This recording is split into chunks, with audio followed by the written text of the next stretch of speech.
My 4th of July in 2016 started off like any other 4th of July. A day spent at the Marin County Fair, fireworks, beer, sun. As I unwinded for the night and scrolled through my Facebook, I came across a post. My childhood friend Kevin was dead.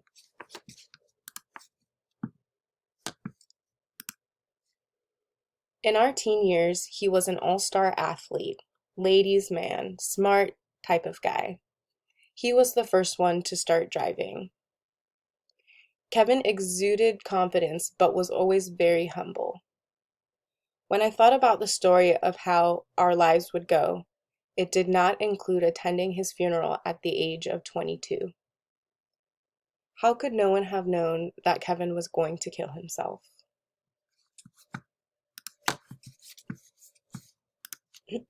Many of us have had to experience the pain of suicide, whether it be a friend, family member, acquaintance, or an idol.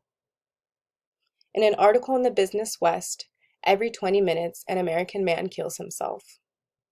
Information like this prompted me into deep thought. Today I will be informing you about some of the reasons why the mental health of American men is in such a poor state. The first being the challenges men face having conversations about mental health, and another reason being the underrepresentation of mental health services for men. Talking about mental health is not easy for anyone, whether considering gender or not. According to the CDC, in 2016, the same year that Kevin died, suicide became the second leading cause of death for people aged 10 to 34 years old. Young adult men aged 18 to 35 are more likely to engage in unhealthy behaviors, such as neglecting routine checkups and seeking medical attention at all.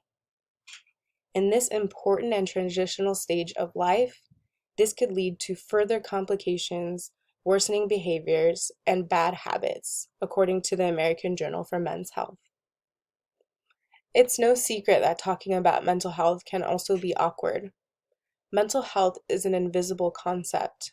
Considering this, it is often placed on a metaphorical back burner for many men. In a qualitative study in depressed middle-aged men, many of them felt embarrassed or unable to express their feelings of loneliness, sadness, and distress with loved ones. The American Journal of Men's Health also explains that men's hesitation to talk about or seek help is also attributed to sex theory. In short, the two-role sex theory includes the differentiation of male and female social roles. It can be a controversial topic. Gender roles often put pressure on men to adhere to social expectations and standards. These include an emphasis on strength and restraining any emotion. Male mental anguish is often underreported, and this continues the cycle of poor mental health care for men. Evidence according to David Lester, author of Suicide in Men, states that depression is twice as high in women, although men's symptoms differ and they're often underreported.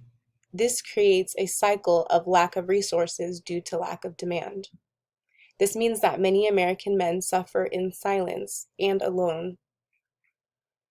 I will forever associate the 4th of July with the mental health crisis in our country. The end of Kevin's life didn't receive the justice it deserved. He was stigmatized and unheard. Him, along with so many others, should be alive today.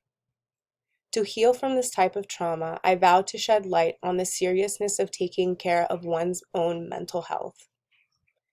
The National Suicide Prevention Line is a national network of local crisis centers that provides free and confidential emotional support to people in suicidal crisis or emotional distress 24 hours a day and 7 days a week.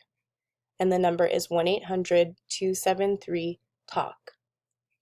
Thank you.